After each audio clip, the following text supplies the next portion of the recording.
Hello everyone, this is doctor Safeer Rahman Qamar. और जैसा कि आपको मालूम है कि मैं डिफरेंट स्टूडेंट्स को इंटरव्यू करता हूं, उनकी जो स्कॉलरशिप की जर्नी है उसको डॉक्यूमेंट कर रहा होता हूं। तो आज मेरे साथ मौजूद हैं वसीर रहमान कमर, जो कि नज़रबायाब यूनिवर्सिटी से ग्रेजुएट हैं। तो आज हम इनकी जो जर्नी है ओवरऑल स्कॉलरशिप अप्लाई करने से लेके स्कॉलरशिप विन करने और ग्रेजुएशन तक और उसके बाद की जो जर्नी है वो हम इनके साथ डिस्कस करेंगे। तो welcome to our show. Thank you. Thank you very much for giving us your time. अच्छा, तो मुझे अभी ये बताइएगा कि आपका जो बैकग्राउंड है, आपने किस डिग्री की है, कहाँ से डिग्री की, किस यूनिवर्सिटी से की है, आप उस बारे में बताएं मुझे ज़रा।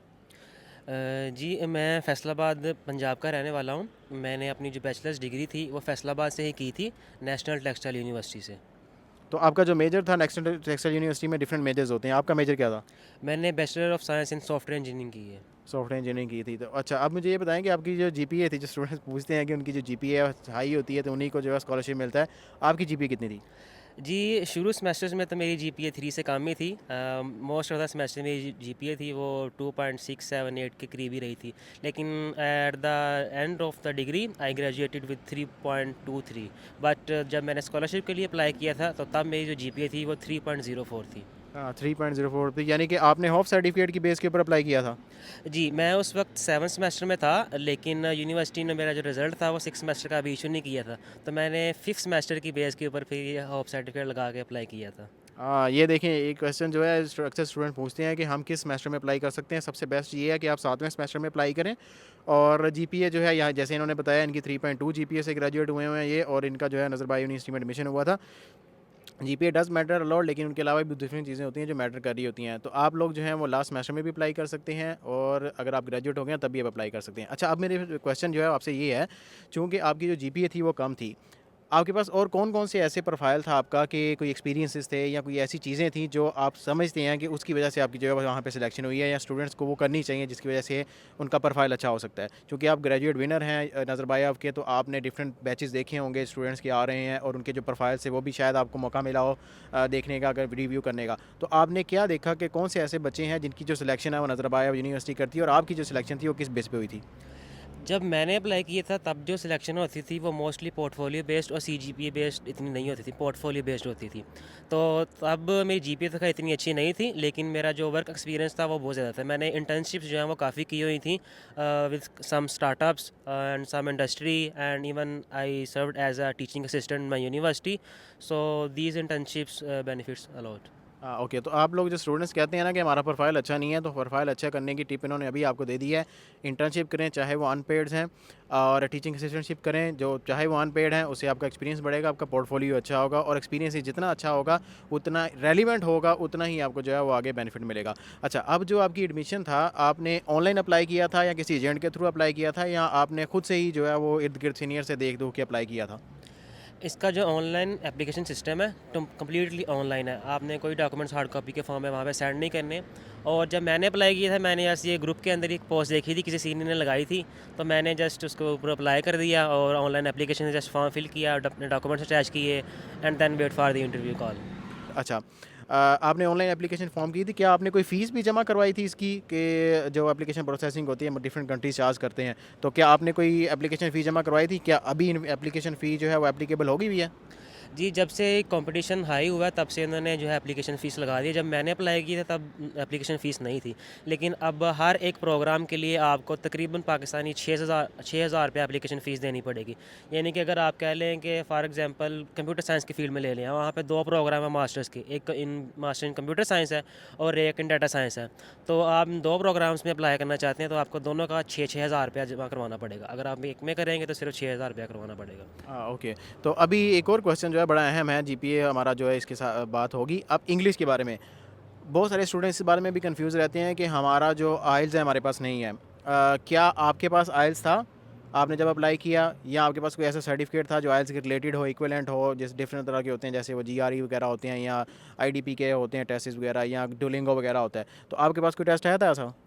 वैसे तो जो नज़रबाग यूनिवर्सिटी की ऑफिशियल रिक्वायरमेंट है उसके लिए आपके पास मिनिमम आइल्स जो है वो 6.5 होना चाहिए from students who are not from English speaking countries. लेकिन पाकिस्तान जो है, यहाँ पे आप हमारा जो एजुकेशन सिस्टम है वो as a medium of instruction English है, तो हमें यूनिवर्सिटी से प्रोफिशिएंसी सर्टिफिकेट मिल जाता है। तो मैंने उसी बेस के ऊपर अप्लाई किया था और जो मेरी आइल्स की रिक्वायरमेंट थी वो वेव हो गई थी।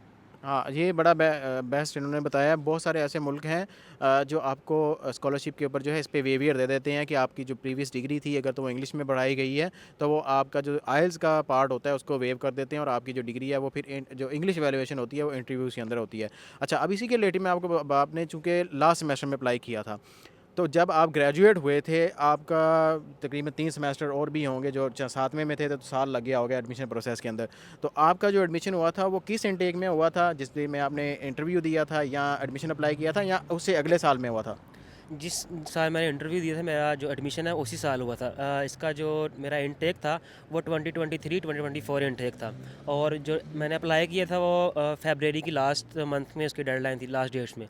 तो फरवरी में मैंने अप्लाई किया और मुझे इसकी अप्रैल में इंटरव्यू कॉल आई, एंड देन मई में मुझे इसका जो है वो एक्सेप्टेंस का नोटिफिकेशन आ गया, और इस तरह जून में मैंने वीज़ा अप्लाई किया और अगस्त के फर्स्ट वीक में मैं चला गया। हाँ, ओके। तो चूँकि आपकी जो ग्रेजुएशन पाकिस्तान के अंदर होती है, मोस्टली यूनिवर्सिटीज़ की वो जून के अंदर होती है, जून जुलाई के अंदर जो है वो फाइनलाइज़ कर देते हैं, ट्रांसक्रिप्ट्स वगैरह इशू कर देते हैं।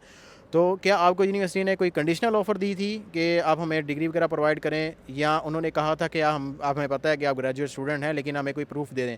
तो क्या आपने कोई यूनिवर्सिटी से ईमेल वगैरह करवाई थी उसको कि भई ये बंदा वाक़ई ग्रेजुएट हो चुका हुआ है, इसकी कंप्लीट होगी ये डिग्री?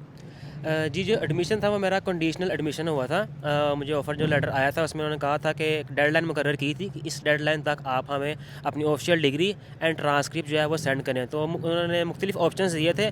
जो सबसे ईजीएस्ट ऑप्शन ये था कि आप जस्ट अपनी यूनिवर्सिटी के जो है रजिस्ट्रार ऑफिस या एग्जामिनेशन ऑफिस, उनसे आप यूनिवर्सिटी को ईमेल करवा दें अपनी degree and transcript, and then that's it. हाँ, ओके। तो आपकी जर्नी काफ़ी जो है वो थ्रिलिंग रही है। तो अब जो वीज़ा प्रोसेसेस होते हैं पाकिस्तान के अंदर, जो वीज़ा प्रोसेस है वो बड़ा कॉम्प्लिकेट सा हो जाता है। तो काज़ाकिस्तान का जो वीज़ा प्रोसेस था वो आपका ईज़ी था? कितनी फ़ीस उन्होंने ली? आपने एजेंट के थ्रू किया अगेन, क्योंकि पाकिस्तान के स्टूडेंट बहुत ज़्यादा एजेंट यूज़ करते हैं। तो आपने खुद से अप्लाई किया था? कौन से ऐसे डॉक्यूमेंट्स थे जो वीज़े के लिए चाहिए थे आपको? उसके बारे में कोई इन्फॉर्मेशन आपके पास है तो वो शेयर कर दें।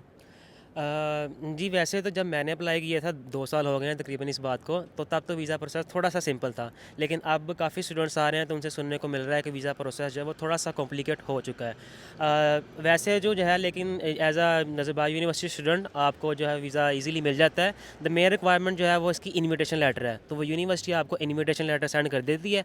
आपने invitation letter with application form and 1-2 simple documents और हैं, वो आपने लगा के एप्लीकेशन जमा करवा देनी होती है एम्बेसी में, और विद इन 5 वर्किंग डेज जो आपको वीज़ा मिल जाता है। और जो वीज़ा फ़ीस है वो थोड़ी सी इसकी हाई है। 1 ईयर का वीज़ा आपको मिलता है और हर साल रीन्यू होता है ये आपका, और $200 यूएस इसकी फ़ीस है, और मल्टी एंट्री ये वीज़ा होता है। अच्छा, तो जो अब इसी पे आ जाते हैं कि चूँकि जो वीज़ा फ़ीस है वो काफ़ी ज़्यादा है, पाकिस्तानी स्टूडेंट्स तो इतने अफोर्ड नहीं कर सकें, ये तकरीबन कोई 60-70 हज़ार रुपया पाकिस्तानी बन जाता है। तो क्या यूनिवर्सिटी ये आपको रिफ़ंड करती है? नहीं, अनफॉर्चुनेटली वीज़ा फ़ीस जो है वो यूनिवर्सिटी नहीं प्रोवाइड करती। वीज़ा फ़ीस तो क्या फ़्लाइट की टिकट्स जो होती हैं वो आपको देते हैं? नहीं, most of the just like most of university और famous example CSE, this university also doesn't provide the flight ticket. Okay. तो ठीक हो गया। अब तो आपके लोगों का वीज़ा वगैरह हो गया। तो अब मुझे ये बताएँ कि पहले हम बात कर लेते हैं कि इस स्कॉलरशिप की डेडलाइन क्या है और रिक्वायरमेंट्स क्या-क्या हैं, जो जनरल रिक्वायरमेंट्स हैं, कौन-कौन सी चीज़ें चाहिए, और सीवी आपने, जो एक बहुत अहम पार्ट होता है, वो आपने खुद से बनाई थी या कोई फॉर्मेट वगैरह आपने यूज़ किया था? उसके बारे में मुझे ज़रा जनरल सा थोड़ा-सा बता दें ताकि स्टूडेंट्स को जो है उसके बारे में हेल्प हो जाए। जो जनरल फार्मेट्स हम लोग सुनते आ रहे हैं, ज़्यादातर यूरोपास का ही चलता है, वो वाइडली एक्सेप्टेबल है। इसके अलावा कुछ सीवीज़ ऐसी भी होती हैं ब्लैक एंड वाइट, वो एक सिंपल सा बहुत अच्छा सा फार्मेट मैंने देखा हुआ है। वो भी स्टूडेंट्स जो हैं वो उससे भी अप्लाई करते हैं, तो दोनों सीवी फार्मेट्स जो हैं वो बेस्ट हैं। ओके। तो इस स्कॉलरशिप के लिए जो डॉक्यूमेंट्स हैं उनकी लिस्ट कौन-कौन सी है वो ज़रा मुझे बता दें? इसके लिए जो रिक्वायरमेंट है, आपके पास पासपोर्ट होना चाहिए एक, और एक सीवी, इसके साथ एक पर्सनल स्टेटमेंट छोटी सी, मैक्सिमम 1 पेज, इससे ज़्यादा नहीं। एंड देन आपके पास होप सर्टिफिकेट, आपकी जो ट्रांसक्रिप्ट है करंट वो, एंड एडिशनल आपके पास कोई सर्टिफिकेट्स हैं इंटर्नशिप्स वगैरह के, वो आपने लगाने हैं। तो ये इसके बाद थोड़े से डॉक्यूमेंट्स हैं। मतलब सिंपल से डॉक्यूमेंट्स हैं, कोई इतना लंबी चौड़ी लिस्ट नहीं है। सीवी हो जाए, मोटिवेशन लेटर हो गया आपका, आपकी ट्रांसक्रिप्ट्स वगैरह होगी अनऑफिशियल या ऑफिशियल जो होती हैं, और एप्लीकेशन फॉर्म वगैरह, दैट्स इट। और मैं इंग्लिश प्रोफिशेंसी वो भी आपने लाजमी अटैच करना होता है साथ। हाँ, क्योंकि वो जो है वो आपका आइल्स जो है उससे वेव हो जाएगा। अच्छा, अब चले गए जी आप लोग नज़रबाग यूनिवर्सिटी में। नज़रबाग यूनिवर्सिटी जो है आपको इस स्कॉलरशिप में क्या-क्या ऑफ़र करती है? डिग्री तो है आपकी कवर है कि आपको जो है मंथली स्टाइपेंड भी मिलेगा और बाकी चीज़ें कवर हैं। कितना मंथली स्टाइपेंड मिलता है? कौन-कौन सी फैसिलिटेशन है जो आपकी इसमें कवर होती हैं, उसके बारे में बता दें? एक तो आपकी ट्यूशन फ़ीस जो है वो बिल्कुल वेव होगी, आपको कोई इसके पैसे नहीं देने पड़ेंगे। सेकंडली आपको मंथली स्टाइपेंड मिलेगा जितनी देर आप वहाँ पे रहेंगे। वो उसकी जो है डिपेंड करता है, हर साल कुछ इंक्रीज़ हो जाती है तकरीबन आई थिंक 10 to 20%। लेकिन अगर हम यूएसडी डॉलर्स में देखें तो अप्रॉक्सीमेट वो 400 यूएसडी डॉलर्स आपको पर मंथ मिल जाते हैं, which is enough for a single person to live there.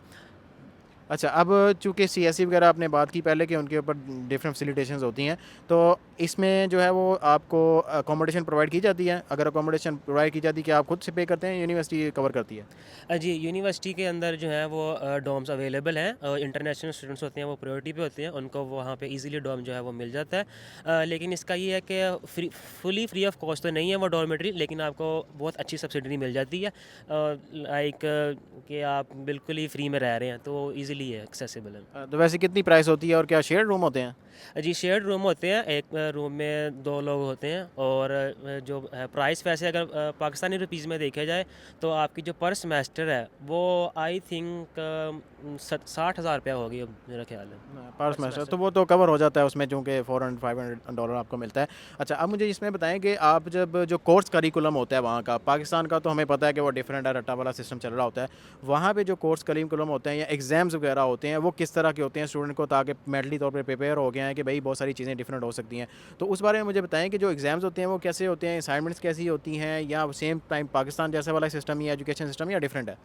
Education system in sense आप कह सकते हैं थोड़ा टफ़ है, टफ़ तो नहीं है, लेकिन क्योंकि हम पाकिस्तान से पढ़ के आए होते हैं तो हमें थोड़ा सा वहाँ पे टफ़ महसूस होता है। और अगर आप देखा जाए तो आप कह सकते हैं कि वो थोड़ा सा एजुकेशन सिस्टम वहाँ पे टफ़ है। और दूसरी बात ये कि प्रोग्राम टू प्रोग्राम डिपेंड करता है कि आपकी ग्रेजुएशन की रिक्वायरमेंट क्या है। कुछ प्रोग्राम में आपको जो सीजीपी है वो 2.67 मेंटेन करनी पड़ती है, अगर वो आप मेंटेन नहीं कर पाते तो आपको वो डिग्री जो है वो आप नहीं मिलेगी, और आपका जो स्टाइपेंड है वो भी बंद हो सकता है। आई थिंक कुछ प्रोग्राम में शायद 3.0 की भी रिक्वायरमेंट है, तो ये प्रोग्राम टू प्रोग्राम वेरी करते हैं। और जो एग्ज़ाम्स हैं जस्ट लाइक पाकिस्तान, आपके मिड एग्ज़ाम्स होंगे और फाइनल एग्ज़ाम होंगे। ये अगेन एक तो प्रोफेसर पे डिपेंड करता है क्योंकि मास्टर्स प्रोग्राम है, और दूसरा जो है प्रोग्राम टू प्रोग्राम डिपेंड करता है। कुछ प्रोफेसर क्या करते हैं कि आपके मिड एग्ज़ाम ले लेते हैं लेकिन फाइनल एग्ज़ाम आपके नहीं लेते, उसकी जगह पे आपको प्रोजेक्ट्स दे देते हैं, या फिर इस तरह की प्रेजेंटेशन वगैरह देते हैं। मोस्टली ये होता है कि कोर्स टू कोर्स डिपेंड करता है, आपका मिड एग्ज़ाम ले लेते हैं, साथ क्विज़ वगैरह ले लेते हैं, और एंड पे आपको फाइनल प्रोजेक्ट दे देते हैं। हाँ, ये तो फिर अच्छा है कि बच्चों का जो पोर्टफोलियो है प्रोजेक्ट के रिलेटेड वो भी अच्छा बन जाता है कि वो अपनी सीवी में डाल सकते हैं कि भाई प्रोजेक्ट्स हम लोगों ने किए हुए हैं। ये एक बहुत अच्छी चीज़ है जो आपको सीखने को मिलेगी, और आपका ये प्रोफाइल एनहेंस ही करेगा अगर फ्यूचर में आप पीएचडी वगैरह करना चाह रहे हैं, जॉब वगैरह करना चाह रहे हैं, तो उसमें हेल्प होगी। अच्छा, अब आपने बता दिया हमें स्टाइपेंड के बारे में और दूसरी फैसिलिटेशन के बारे में। इंश्योरेंस एक बहुत अहम चीज़ होती है कि अगर बंदा बीमार वगैरह हो जाता है तो उसकी क्या कवरेज होती है, खुद से करनी है वो भी, या वो यूनिवर्सिटी देती है हमें? जी, इंश्योरेंस जो है वो यूनिवर्सिटी प्रोवाइड करती है, और इंश्योरेंस के साथ यूनिवर्सिटी जो है वो आपका साल में 2 बार मेडिकल चेकअप भी फ्री ऑफ कॉस्ट करती है। उसमें आपका फुल मेडिकल चेकअप भी होता है, आपको फिर उसकी रिपोर्ट्स वगैरह भी मिलती हैं, तो इंश्योरेंस जो है वो कवर्ड है। अच्छा, अगर खुदा ना खास्ता किसी बंदे को जो है वो कोई ऐसी बीमारी हो गई है, प्रॉब्लम हो गई है, तो क्या वो जो कवरेज है उस बीमारी की, जो ट्रीटमेंट की, वो यूनिवर्सिटी कवर करती है या खुद से आपको करना पड़ता है? जी, वैसे तो उस यूनिवर्सिटी की जो इंश्योरेंस है उसमें सब कुछ ही कवर होता है, लेकिन ऐसा कोई केस सुनने को नहीं मिला कभी भी कि किसी को बहुत ही ज़्यादा कोई इंश्योरेंस की ज़रूरत हो। ऐसे कोई छोटा-मोटा मसला हो, नाक कान वगैरह का, या वैसे कहीं दर्द वगैरह हो रही हो, तो वो तो इस 3 चीज़ें तो फुली कवर्ड हैं। ओके, चलें ठीक हो गया। अच्छा, अब मुझे आप ये बताएँ कि आपकी जो ग्रेजुएशन थी, आप किस प्रोग्राम के अंदर गए थे? आपने डिफरेंट प्रोग्राम्स के बारे में मुझे बताया, चूँकि आपका सॉफ्टवेयर इंजीनियरिंग का बैकग्राउंड था, तो आप डाटा साइंस में गए थे या किसी दूसरे प्रोग्राम के अंदर गए थे? जी, मेरी जो बैचलर्स है जैसा कि मैंने बताया सॉफ्टवेयर इंजीनियरिंग में है, तो मैं वहाँ पे 3 प्रोग्राम थे, उनमें किसी में अप्लाई कर सकता था। एक तो computer science, secondly data science, और थर्ड वन इज़ रोबोटिक्स। तो जो डायरेक्टली रिलेट अगर मैं कहूँ तो वो डाटा साइंस और कंप्यूटर साइंस थी। अगर रोबोटिक्स की बात की जाए तो वो जो हमारे बैचलर्स कंप्यूटर साइंस वगैरह हैं उनके तो थोड़ा बहुत रिलेट करती है, लेकिन ज़्यादा वो जो मैच करता है उसका करिकुलम वो इलेक्ट्रिकल इंजीनियरिंग वालों से करता है। तो मैंने रोबोटिक्स के अंदर ही जो उसको चूज़ किया था, और उसी को मैंने फिर ग्रेजुएशन मेरी मुकम्मल हुई रोबोटिक्स में। आपने सिर्फ़ एक ही प्रोग्राम में अप्लाई किया था, दूसरे वाले में नहीं किया जो कि आपके साथ क्लोज़ली रिलेटेड थे? वैसे इरादा तो मेरा तीनों प्रोग्राम्स अप्लाई करने का था, लेकिन जो लिमिट थी वो मैं मैक्सिमम 2 प्रोग्राम चूज़ कर सकता था। तो फिर मैंने एक कंप्यूटर साइंस किया चूज़, और दूसरा मैंने रोबोटिक्स चूज़ किया। और जस्ट लाइक आई सेड कि मेरी सीजीपीए थोड़ी सी कम थी, तो कंप्यूटर साइंस का आपको पता है कि हर यूनिवर्सिटी में तकरीबन मेरिट बहुत हाई होता है, तो उसमें मेरी सिलेक्शन नहीं हुई थी, तो फिर रोबोटिक्स में हुई तो मैंने उसको चूज़ कर लिया। अच्छा, अब ये तो आपका जी एडमिशन भी हो गया, क्लासेस भी होगी। अब मुझे ये बताएँगे जो थीसिस का पार्ट होता है, उसमें जो प्रोफ़ेसर्स होते हैं, हमारे पाकिस्तान में तो प्रोफ़ेसर्स के पास लाइन लगी होती है स्टूडेंट्स की, और वो जो थीसिस होते हैं, वो भी इतने कोई ख़ास क्वालिटी के नहीं निकल रहे होते। नज़रबाग यूनिवर्सिटी में क्या आपको प्रोफ़ेसर किस तरह के मतलब अच्छे मिलते हैं, या आपको डेडिकेटेड सपोर्ट मिलती है सुपरवाइज़र की? सुपरवाइज़र कैसे होते हैं, और सुपरवाइज़र चूज़ करने में क्या देखना चाहिए स्टूडेंट्स को? आपका कैसा एक्सपीरियंस रहा था, उसके बारे में ज़रा बताएँ? जी, इसमें जो मास्टर थीसिस के हवाले से बात की, क्योंकि ये जो मेरी डिग्री है यहाँ पे ऑफ़र करी जाती है, वो मास्टर बाय रिसर्च की जाती है। तो आपको जो फर्स्ट ईयर है उसमें तो आपका मोस्टली कोर्स वर्क होता है, just like Pakistan. I think एक एक सेमेस्टर में 5 या 4 सब्जेक्ट्स होते हैं, वो आपको करने पड़ते हैं। और जो सेकंड ईयर होता है उसमें जो थर्ड सेमेस्टर होता है उसमें 2 या 3 कोर्सेज होते हैं, और साथ आपका जो रिसर्च का प्रपोजल है उसके ऊपर आपने काम करना होता है। और जो फोर्थ सेमेस्टर है वो टोटली जो है वो आपने उसके ऊपर रिसर्च करनी होती है अपने मास्टर थीसिस के ऊपर। अगेन ये चीज़ जो है ये प्रोग्राम टू प्रोग्राम वेरी करती है। जो मेरा रोबोटिक्स का प्रोग्राम था, इसमें फोर्थ सेमेस्टर में तकरीबन 9 कोर्स वर्क था, थर्ड सेमेस्टर में था बस 2 कोर्स थे, और बाकी जो मेन कोर्स वर्क थे वो फर्स्ट एंड सेकंड सेमेस्टर में थे। लेकिन जिस तरह इलेक्ट्रिकल इंजीनियरिंग का प्रोग्राम है उसमें आपको जो third semester even fourth semester में भी एक आधा सब्जेक्ट आपका जो होता है, तो ये अगेन कोर्स वर्क पर डिपेंड करता है। और बाकी जो रही बात सुपरवाइज़र की, तो मास्टर्स जो क्लासेस हैं उनकी स्ट्रेंथ होती है वो 20 से 25 स्टूडेंट की होती है, इससे ज़्यादा नहीं होती। तो हर प्रोफेसर के जो है हिस्से में तकरीबन 3 या 4 या 2 स्टूडेंट्स आते हैं, इससे ज़्यादा नहीं आते। तो ईज़िली जो स्टूडेंट है वो प्रोफेसर के साथ कम्युनिकेट जो है वो कर लेते हैं। और बाकी जो प्रोफेसर को चूज़ करने की रही बात, तो वहाँ पे काफ़ी अपॉर्चुनिटीज़ थी, लेकिन जैसा कि मैंने बताया मेरी डिग्री मास्टर्स इन रोबोटिक्स थी, और मेरा जो डिपार्टमेंट था वो भी रोबोटिक्स में था। तो वहाँ पे जो ज़्यादा काम था वो हार्डवेयर बेसिस हो रहा था, और जो इलेक्ट्रिकल साइड है कंट्रोल सिस्टम्स वगैरह उसके ऊपर। तो मैंने फिर जो प्रोफेसर चूज़ किया, मैंने वो चूज़ किया जो मेरी फील्ड से रिलेटेड हो, यानी जिसको कोडिंग के ऊपर ज़्यादा काम हो, हार्डवेयर के ऊपर थोड़ा सा कम काम हो। तो फिर इस तरह से मैंने अपना प्रोफेसर चूज़ किया। जी। अच्छा, तो आपका जो सुपरवाइज़र था, चूँकि वो आपके फ़ील्ड के रिलेटेड ही था, तो कितनी पब्लिकेशंस जो थी वो आप निकाल सकते हो नज़रबाग यूनिवर्सिटी में? क्योंकि बहुत सारे ऐसे स्टूडेंट्स होंगे जो पीएचडी में जाना चाह रहे हैं आगे, तो रिसर्च जो है वो वाक़ई बहुत ज़्यादा मैटर करती है। तो आपके सुपरवाइज़र वहाँ पे जो, नॉट आपके लेकिन बाकी जो सुपरवाइज़र्स हैं, वो क्या पब्लिकेशंस करवाते हैं? अगर वो करवाते हैं तो वो जो पब्लिकेशंस होती हैं ओपन एक्सेस में होती हैं या वैसे ही हो जाती हैं? मतलब एवरेज एक बंदे की अगर बात करते हैं कि 20 स्टूडेंट बने हैं, तो एक बंदा जो है वो कितनी पब्लिकेशन कर जाता है वहाँ पे? वहाँ पे तकरीबन हर सुपरवाइज़र के पास ऑलमोस्ट 1-2 एक्सेप्शनल केस छोड़ के उनके पास फंडिंग होती है। तो अगर आप इंटरेस्टेड हैं पब्लिकेशन के हवाले से, तो सुपरवाइज़र आपको सपोर्ट करेगा, और वो जो है ज़रा मोस्टली ओपन एक्सेस पब्लिकेशंस करते हैं। एंड देन इसके अलावा आपने अगर पब्लिकेशंस करनी है तो ये अगेन सुपरवाइज़र पर डिपेंड करता है कि वो आपसे कितना मुतमिन है, उसको आपके अंदर पोटेंशियल नज़र आ रहा है कि नहीं आ रहा। अगर तो आ रहा है वो आपको खुद ही ऑफ़र कर देगा कि अगर आप इंटरेस्टेड हैं तो आप जो है मेरे साथ पब्लिकेशन एक कर लें। अगर नहीं तो फिर वो सुपरवाइज़र आपको वो ऑफ़र नहीं करेगा, वो जस्ट कहेगा कि आप अपनी जो है वो डिग्री करें और थीसिस निकाल लें, और दैट्स इट। अच्छा, यानी कि आपकी जो ग्रेजुएशन की रिक्वायरमेंट है, एक तो जीपीए की तो आपने कहा प्रोग्राम टू प्रोग्राम वेरी करती है। पेपर की रिक्वायरमेंट कोई नहीं है कि कॉन्फ्रेंस पेपर हो या आपका पब्लिकेशन हो? जी नहीं, मास्टर्स जो है डिग्री उसमें आपके पेपर्स की कोई रिक्वायरमेंट नहीं है। अच्छा, अच्छा, ठीक हो गया। अच्छा, अब एक बहुत अहम क्वेश्चन है, बहुत सारे ऐसे स्टूडेंट्स भी होंगे जो पीएचडी के अंदर इंटरेस्टेड होंगे। ये तो हमने जो बातें की हैं मास्टर्स के रिलेटेड की हैं, तो क्या Nazarbayev university PhD program offer करती है? जी, Nazarbayev university PhD program offer करती है, और वहाँ से कुछ लोगों ने कंटिन्यू भी की है पीएचडी। लेकिन वहाँ पे ये है कि मास्टर्स की निस्बत पीएचडी की जो सीट्स हैं वो कम है। लेकिन सुनने में आ रहा है कि इस साल जो सीट्स हैं वो शायद इंक्रीज़ हो रही हैं। इलेक्ट्रिकल इंजीनियरिंग डिपार्टमेंट में ऑलमोस्ट 3 टू 4 सीट्स होती हैं, लेकिन कंप्यूटर साइंस डिपार्टमेंट में 1 टू 2 सीट्स होती हैं। तो ये डिपेंड करता है कि आप किस प्रोग्राम में हैं। अगर तो सीट्स होंगी, आपका सुपरवाइज़र के साथ अच्छा रिलेशन रहा है, तो आपको वहाँ पे पीएचडी ऑफ़र होने के चांसेस हैं। अच्छा, यानी कि फिर तो स्टाइपेंड भी बढ़ जाएगा और वो दूसरी चीज़ें जो हैं वो डिफरेंट होंगी। अच्छा, आप मुझे बताएँ कि जब आप ग्रेजुएट हो जाते हैं, तो बहुत सारे जो स्टूडेंट्स होते हैं वो फ्यूचर में अप्लाई कर रहे होते हैं। तो जो सुपरवाइज़र्स हैं वहाँ के रिकमेंडेशन लेटर्स वगैरह चाहिए होते हैं, तो क्या वो प्रोफ़ेसर सपोर्ट करते हैं आपको? अगर आपका बिहेवियर अच्छा रहा हो, आपका जो थीसिस है वो भी अच्छा रहा हो, आपने पब्लिकेशन भी की हो और प्रोफ़ेसर को शो किया हो कि भैया मैं काम करने वाला बंदा हूँ, तो वो रिकमेंडेशन लेटर जब करने होते हैं तो क्या सुपरवाइज़र आपको पर्सनल रिकमेंडेशन देते हैं? मतलब कि या उस बंदे की लाइन में चले जाओ, मैं आपको रिकमेंड कर देता हूँ, एक ये पर्सनल रिकमेंडेशन होती है। एक होती है कि आप डिफरेंट प्रोग्राम्स में अप्लाई कर रहे हैं, तो वहाँ पे वो जो रिकमेंडेशन अपलोड करने वाला सिस्टम होता है, तो सुपरवाइज़र जो है वो सपोर्टिव होते हैं कि बस एवें ही पाकिस्तान जैसा वाला सिस्टम है?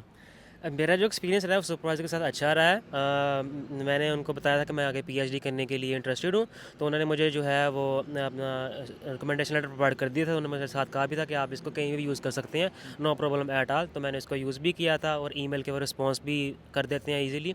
एंड मेरे अलावा एक दो कलीग्स भी हैं, उन्होंने भी वहाँ से रिकमेंडेशन लेटर लिए हैं, तो उनका भी ईजी सीन रहा है। प्रोफेसर ने आराम के से ही उनको रिकमेंडेशन लेटर्स दे दिए। बाकी एक्सेप्शनल केस तो एक दो जगह होते हैं, लेकिन ऐसा सुनने में तो नहीं आया। अच्छा, तो जो पर्सनल रिकमेंडेशन है कि सुपरवाइज़र से के साथ अगर अच्छी बन रही है आपकी, तो जैसे पाकिस्तान में होता है कि भाई मेरा ये बड़ा स्टूडेंट है तो इसको जो है वो रख लें आप अपनी लैब के अंदर, तो वहाँ पे भी ऐसा कोई सिस्टम होता है?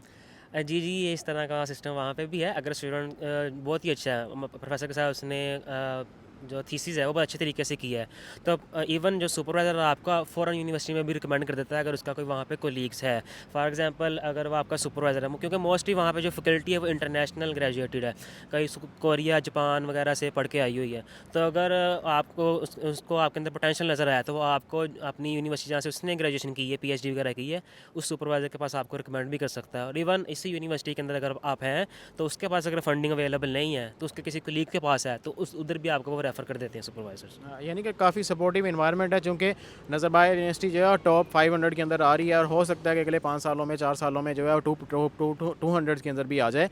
तो बेनिफिट ये है कि देखें सुपरवाइज़र जो है वो डिफरेंट तरह के आपके साथ कोलैबोरेट करते हैं, डिफरेंट तरह से आपको लेके चलते हैं, तो इतनी ज़्यादा जो इन्फॉर्मेशन है आपको जो है वो देखने को मिलती है, सीखने को मिलता है। मैं आपका थैंक यू करना चाहूँगा कि आपने हमें टाइम दिया इस इंटरव्यू के लिए, और I wish you the best in your future. और अगर आपका कोई क्वेश्चन वगैरह हो तो आप कमेंट्स में जो है पूछ सकते हैं, मैं इनको जो है वो टैग कर दूंगा वीडियो के अंदर भी, ताकि आप अगर इनसे क्वेश्चन वगैरह करना चाहें तो ज़रूर करें।